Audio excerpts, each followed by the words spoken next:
بسم اللہ الرحمن الرحیم۔ اس سے پہلے بھی میں نے یہ اختلافی امور پر ایک آڈیو بنائی تھی۔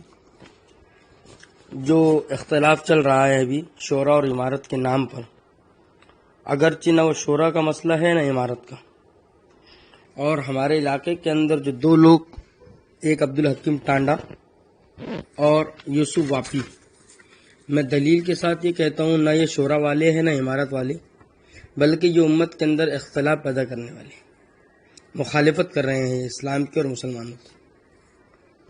ایک بات تو ہم یہ سمجھ لیں کہ اختلاف اس امت کا حصہ رہا ہے۔ اس امت کے اندر اختلاف ہمیشہ سے ہوتا آیا ہے اور ہوتا رہے گا۔ اختلاف کا ہونا، نکتہ چینی کا ہونا، یہ اس امت کے لیے رحمت ہے، اور یہ ہونا چاہیے۔ جیسے اگر گاڑی چلانے والے کو کوئی ٹوکنے والا نہ ہو، کوئی ٹریفک سگنل نہ ہو، کوئی ٹریفک حوالدار کھڑا نہ ہو، کوئی پکڑنے والا نہ ہو، کوئی چیکنگ کرنے والا نہ ہو، تو گاڑی چلانے والا مدہوشی میں گاڑی چلاتا ہے، اپنی منمانی کر کے گاڑی چلاتا ہے۔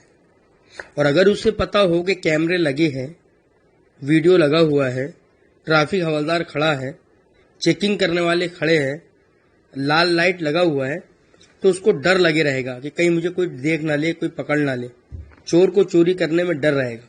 تو اختلاف ہونا چاہیے، پکڑ ہونی چاہیے، نکتہ چینی ہونا چاہیے، تنقید بھی ہونا چاہیے، لیکن اس اختلاف کا مطلب یہ نہیں ہے کہ آپ مخالفت کرنے لگیں۔ اختلاف کا تعلق دین سے ہے اور مخالفت کا تعلق اپنی نفسانیت سے۔ سیرت کے اندر اختلاف کے کئی پہلو نظر آئے گی۔ قرآن کو جمع کرنے کا جب مسئلہ آیا، آپ سب کو پتہ ہے، اللہ کے نبی محمد رسول اللہ صلی اللہ علیہ وسلم نے اس کی اجازت نہیں دی تھی، کسی حدیث میں نہیں ہے۔ عمر رضی اللہ عنہ نے ابو بکر سے کہا، امیر المومنین، آپ اپنی عمارت میں قرآن کو جمع کروائیے، اور ابو بکر صدیق رضی اللہ عنہ اختلاف کرتے رہے کہ جس کام کا حکم نبی کریم صلی اللہ علیہ وسلم نے مجھے نہیں دیا، میں وہ کام کیوں کروں؟ لیکن عمر رضی اللہ عنہ اختلاف کرتے رہے ان کی بات پہ کہ نہیں، کرنا پڑے گا، دین کا مسئلہ ہے، حفاظ جو ہے اللہ کے راستے میں شہید ہو جا رہے ہیں، اگر ایسا ہی ہوتا رہا تو قرآن ختم ہو جائے گا، سینوں سے نکل جائے گا۔ ابو بکر انکار کرتے رہے، یہ اصرار کرتے رہے، یہ انکار کرتے رہے، یہ اصرار کرتے رہے، آخر میں یہ اختلاف ختم ہوا۔ ابو بکر صدیق رضی اللہ عنہ نے بات کو مان لی۔ اختلاف جب دینی امور پر ہوگا تو وہ رحمت ہوگا۔ کیا ہوا؟ اس امت کے لیے قرآن رحمت بن گیا، کتابی شکل اختیار ہو گئی، تو رائے دینے والا ایک، سننے والا ایک اور لکھنے والا ایک، ساری امت نے اس بات کو مان لیا۔ یہ اختلاف کے اندر سے رحمت نکلی، اور وہ رحمت قرآن کی شکل میں ایک کتابی شکل بن کے میرے اور آپ کے سامنے اور میرے اور آپ کے ہاتھ میں آ گئی۔ لیکن جب انسان اپنے نفس کے لیے کرتا ہے، مخالفت کرتا ہے، اپنے نفس کی سننے کے لیے، اپنی چلانے کے لیے، تو پھر وہ اختلاف نہیں ہوتا، وہ جھگڑا اور مخالفت کی شکل اختیار کرنا۔ اس لیے اس بات کو سمجھنا ہے۔ اور اختلاف جو ہوتا ہے اس کی بہت سی وجوہ ہے، لیکن ایک وجہ جو میرے سامنے میرے سمجھ میں آئی ہے وہ یہ ہے، ایک تو صحیح علم کا نہ ہونا یا صحیح فہم کا نہ ہونا، یعنی صحیح سمجھ کا۔ کسی انسان کو کسی چیز کا صحیح علم نہیں ہے تو وہ آگے والے سے اختلاف کرے گا، یا اس کو علم تو ہے لیکن سمجھا نہیں۔ جیسے اگر میں یہ کہوں روکو مت، جانے دو، روکو مت جانے دو، اب اس کو کسی نے سمجھا تو روکو، تو جانے والے کو روک دیا، لیکن کہنے والا کہہ رہا تھا روکو مت، یعنی روکو مت جانے دو، لیکن سننے والے نے کیا سمجھا غلط، کہ روک دو اس کو، جانے مت دو۔ ایک گلاس ہے، آدھا بھرا ہوا ہے پانی سے، دیکھنے والے نے یہ سمجھا کہ گلاس آدھا خالی ہے، ایک کہہ رہا ہے گلاس بھرا ہوا ہے، آدھا بھرا ہوا ہے، ایک کہہ رہا ہے آدھا خالی ہے، مطلب دونوں کا ایک ہی ہے، لیکن اسی پہ جھگڑا شروع ہو گیا۔ اس لیے بات کو سمجھنا پڑے گا، اور سمجھنے کے لیے صحیح سمجھ کا ہونا ضروری ہے، صحیح سمجھ کا۔ میں آپ کو یہ بتا دوں مختصر انداز میں کہ آج شورا اور عمارت کے نام پر یہ جو پوری امت کو جھگڑے میں داخل کیا جا رہا ہے، یہ صرف دو لوگ ہیں جو منافقوں کی جماعت کے صف اول کے، ایک عبد الحکیم ٹانڈا اور یوسف واپی۔ یہ عبد الحکیم ٹانڈا اور یوسف واپی یہ وہ دو شرین قسم کے انسان ہیں کہ انہوں نے اپنا دھندا بنا رکھا ہے، لوگوں کو فون کرنا اور فون کر کے ان کو پریشان کرنا، فون کر کے ان کے دل کو دکھانے والی بات کرنا، فون کر کے ان سے ایسی گفتگو کرنا کہ وہ چڑ جائے اور چڑنے کے بعد الٹے سیدھے الفاظ نکال دی، پھر ان کی باتوں کو ریکارڈ کرنا اور ان کی باتوں کو ریکارڈ کر کے پھر پوری دنیا میں وائرل کر دینا۔ میں آپ کو یہ کہوں کہ مولانا عثمان کاکوسی یہ شورا والے ہیں۔ مولانا عثمان کاکوسی نے ابھی لیٹسٹ میں بیان کیا ہے کہ اختلاف اپنی جگہ ہے لیکن اتحاد کی بات کی ہے، اتحاد کی۔ کیا مولانا قاری طیب صاحب اور احمد رضا خان صاحب کی بات کی اور مثال دی کہ اختلاف تھا اپنی جگہ لیکن اس کے باوجود قاری طیب صاحب نے ان کے پیچھے نماز پڑھی۔ اس بیان کے بعد میں یوسف واپی نے اپنا بیان جاری کیا اور مولانا عثمان کاکوسی کو جاہل کہہ دیا، اور مولانا عثمان کاکوسی شورا والے ہیں، ان کے بارے میں یہ کہا کہ تم جو ہے مولانا ابراہیم دیولا کو اپنا بھگوان سمجھتے ہو، نعوذ باللہ، جبکہ مولانا ابراہیم دیولا دامت برکاتہم یہ ہمارے سر کے تاج ہیں۔ لیکن یوسف واپی شورا کا نام لے کر شورا والوں کو بھی غلط کہہ رہا ہے، نظام الدین کو غلط کہہ رہا ہے، دیوبند کے نام کو لے کر دیوبند کی غلط باتیں لوگوں میں پھیلا رہا ہے۔ اس کا مقصد کیا ہے؟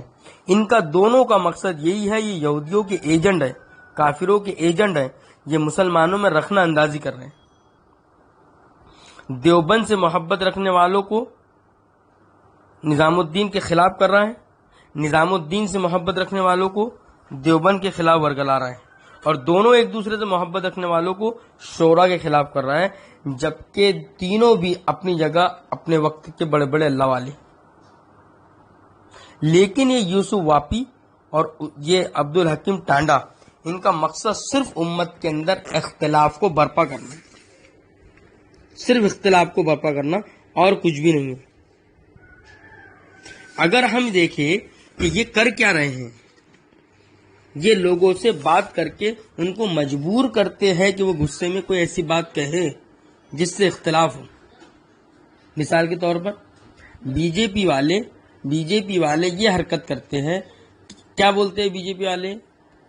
ہندوستان میں رہنا ہوگا تو وندے ماترم کہنا ہوگا، یہ بی جے پی کا نعرہ ہے۔ اسی کے چلتے ہوئے یہ یوسف واپی یہ کہتا ہے کہ اگر تم کو دیوبند کو ماننا ہے تو مولانا سعد کو کافر کہنا ہوگا، دیوبند کو ماننا ہے تو مولانا سعد کو گمراہ کہنا ہوگا، دیوبند کو ماننا ہے تو مولانا سعد کو سنت والجماعت سے خارج ماننا پڑے گا۔ اگر تم نہیں مانتے تو تم دیوبندی نہیں ہو، تم مسلمان نہیں ہو، تمہارا ایمان نامکمل ہے۔ میں آپ لوگوں سے سوال پوچھتا ہوں، اہل علم حضرات سے، کیا یہ یوسف واپی اور عبد الحکیم ٹانڈا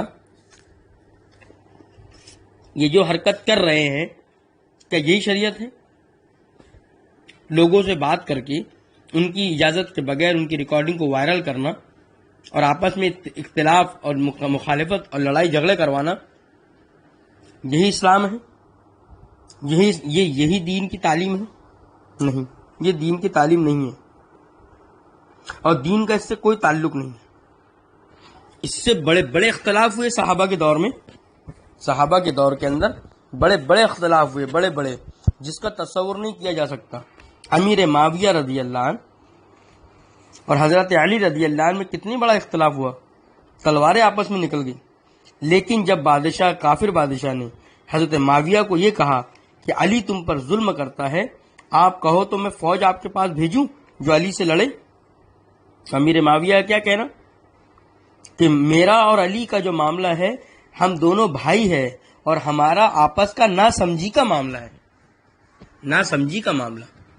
وہ سمجھ رہے کہ آدھا گلاس بھرا ہوا ہے، میں سمجھ رہا ہوں آدھا گلاس خالی ہے، یہ میں اپنی مثال دے رہا ہوں۔ ہمارا آپس کا نا سمجھی کا معاملہ ہے۔ جس دن تو علی کے خلاف میں جنگ کرے گا، علی کے طرف سے تیرے خلاف میں تلوار اٹھانے والا امیر معاویہ ہوگا۔ یہ ہے اختلاف. اختلاف اپنی جگہ ہے لیکن عزت اکرام اپنی جگہ ہے. میں سوال پوچھتا ہوں ان ظالموں کو کس نے اجازت دی؟ یہ یوسف واپی کو اور عبد الحکیم ٹانڈا کو کس نے اجازت دی کہ لوگوں سے فون سے بات کرے؟ شورا والوں نے؟ امارات والوں نے؟ کسی نے اجازت نہیں دی. کون کہہ رہا ہے ان کو ریکارڈنگ کرنا؟ کوئی نہیں کہہ رہا. کون کہہ رہا ہے کہ ان کی ریکارڈنگ کو یوٹیوب پہ ڈالنا؟ کوئی نہیں کہہ رہا. یہ خود اپنا نام بنانے کے لیے، اپنے یوٹیوب کے چینل کے ذریعے سے پیسے کمانے کے لیے یہ گندی حرکت کر رہے ہیں، اور ایسے ایسے معصوم لوگوں سے بات کر کے ان کی مخالفت کر رہے ہیں کہ مجبوری میں وہ لوگ اپنی زبان سے گندے الفاظ نکال رہے ہیں. کسی کو کہنا کہ تم دیوبند کو نہیں مانتے، دیوبند کو نہیں مانتے، دیوبند کو نہیں مانتے. کون ہے جو دیوبند کو نہیں مانے گا؟ یعنی یہ وہ حرکت کر رہے ہیں جو سیاسی لوگ کرتے. کون سی حرکت؟ کون سی حرکت؟ ایک ہندو ایک مسلم میں لڑائی ہو گئی، اس کو دنگے کا روپ دینا، اس کو دنگے کی شکل دینا، تو ایک ہندو جا کر یہ بولتا ہے کہ وہ فلاں مسلمان نے پورے ہندوؤں کو گالی دیا اور مندر کو توڑ دیا، جبکہ نہ گالی دیا نہ توڑا. اپنے جھگڑے کو یہ دوسری طرف کنورٹ کرتا ہے، اس سے دنگا پھیل جاتا. یوسف واپی خود فون لگا رہا ہے، عبد الحکیم ٹانڈا خود فون لگا رہا ہے، نظام الدین کو اور مولانا سعد کو اور امارت والوں کو گالیاں دے رہا ہے، گمراہ کہہ رہا ہے، جاہل کہہ رہا ہے. یہ سننے کے بعد آگے والا غصے میں آ جاتا ہے.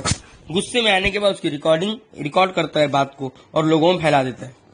میں آپ کے سینے پہ ہاتھ رکھ کے سوال پوچھتا ہوں، نہ مجھے امارت سے مطلب نہ شورا سے مطلب، آپ کو بھی کوئی مطلب نہیں. ایک دین کی بات کہتا ہوں. یوسف واپی عبد الحکیم ٹانڈا کا یہ کہنا ہے، یوٹیوب پر یہ ساری باتیں موجود ہیں، کہ مولانا سعد صاحب نے ایک حلیمہ نام کی لڑکی کو رکھا نظام الدین نے بغیر شادی کی، اپنی باندھی بنا کر، نعوذ باللہ، اور اس کے ساتھ سارے کام کر رہے ہیں.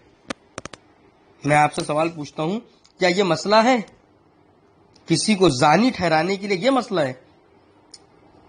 اہل علم حضرات نے مسئلے نہیں پڑھے کہ کسی کو زانی قرار دینا ہے تو کتنی بڑی بڑی اس کے لیے شکلیں ہیں، کہ اگر کمرے کے اندر مرد اور عورت موجود ہو تب بھی ہم زنا کا فتویٰ نہیں لگا سکتے، اور بہت سی اس کے درجے ہیں. تو میں یہ پوچھتا ہوں، کیا یہ یوسف نے، واپی نے اور عبد الحکیم ٹانڈا نے دیکھا یہ کام کرتے ہوئے؟ نعوذ باللہ، اللہ معاف کرے. تو کسی عالم دین کو، ایسا عالم دین جو کس جگہ پہنچا ہوا ہے، کس مقام پر ہے کہ سارا عالم اس کو کس نظر سے دیکھ رہا ہے، اس کی شخصیت کو مجروح کرنا، بدنام کرنا، تاکہ پورا اسلام بدنام ہو جائے. جیسے کہ یوسف واپی کا کہنا ہے دھرم گرو، ساتھ دھرم گرو ہے، آسارام باپو کی جگہ ہے، نعوذ باللہ. سنو اس کی آڈیو کہ وہ آسارام باپو جیسا کام کر رہا ہے. یعنی یہ مسلمانوں کے مرکز کو اور مسلمانوں کے مقتداؤں کو بدنام کرنے کی سازش کر رہے ہیں، یہودیوں کے ایجنٹ ہیں، اور نام اور سہارا لے رہے ہیں دیوبند مرکز کا، دیوبند مدرسے کا اور دیوبند کے فتوے کا، جبکہ دیوبند والوں نے کبھی یہ نہیں کہا کہ مولانا صاحب نے یہ حرکت کی گندی، نہیں. لیکن اپنی بات کو چلانے کے لیے، اپنی بات کو پکی کرنے کے لیے دیوبند کا سہارا لے رہے ہیں. اور جب یہ سوال کرتے ہیں لوگوں سے اور یہ گندے الفاظ کہتے ہیں تو لوگ غصے میں آ جاتے ہیں. ہمارے امراوتی ضلع کے اندر کئی لوگوں کو ان نے فون لگائے. اب یہ سوال کرے کہ لوگ جواب دینے میں غصے میں آ جاتے، الٹا سیدھا بول دیتے، یہ وائرل کرتے ویڈیو آڈیو. یعنی یہ تو وہی بات ہو گئی، سب ہم ہی سے کہتے ہیں کہ رکھ نیچے نگاہ اپنی، کوئی ان سے نہیں کہتا نہ نکلو یوں عیاں ہو کر. یعنی سب ہم کو بولتے اپنی نظر نیچے رکھو، پردہ کرو، نظر نیچے رکھو. ارے کوئی اس کو بھی تو بولو کہ ننگی ہو کے مت نکل روڈ سے، بغیر کپڑے کے نکلے گی تو لوگ تو دیکھیں گے. تو کوئی ان سے بھی تو کہو، یہ یہودیوں کو، نصرانیوں کو اور دہریت پھیلانے والوں کو، یوسف واپی اور وہ عبد الحکیم ٹانڈا، ان منافقوں کے سرداروں کو بھی تو کہو کہ تم فون لگا کے لوگوں کو ورگلاؤ مت، اختلاف مت پیدا کرو، الٹی سیدھی بات مت کرو. تم نہیں کرو گے وہ جواب نہیں دے گے بیچارے. اس لیے میری اپیل ہے ان علماء حضرات سے، ان مفتیان سے اور دیوبند کے چاہنے والوں سے کہ بھائی ان حرام خوروں کی باتوں میں نہ آئے اور ان منافقوں کی باتوں کو لوگوں میں عیاں کرے. اور یہ اسلام اور مسلمانوں کے دشمن ہیں، اس لیے چپ بیٹھنے سے کچھ نہیں ہوگا. یہ بہت بڑا فتنہ کھڑے کرنے والے ہیں دونوں. اس کے خلاف آواز کا اٹھانا بہت ضروری ہے، ہر عالم کو، ہر غیر عالم کو. اختلاف اپنی جگہ ہے، اختلاف چلتے رہے گا، شورا کا بھی چلے گا، عمارت کا بھی چلے گا. ہم کو کیا مطلب؟ ہم نے کوئی ٹھیکہ تھوڑی ان لیے کہ شورا عمارت کو ختم کرنے کا، وہ دیکھتے بیٹھے گی، وہ اللہ کا معاملہ ہے. لیکن یہ جو امت کو لڑوانے کی فکر کر رہا ہے دو کمینے، ان کا معاملہ اپنے سے اپن تو کر سکتے حل.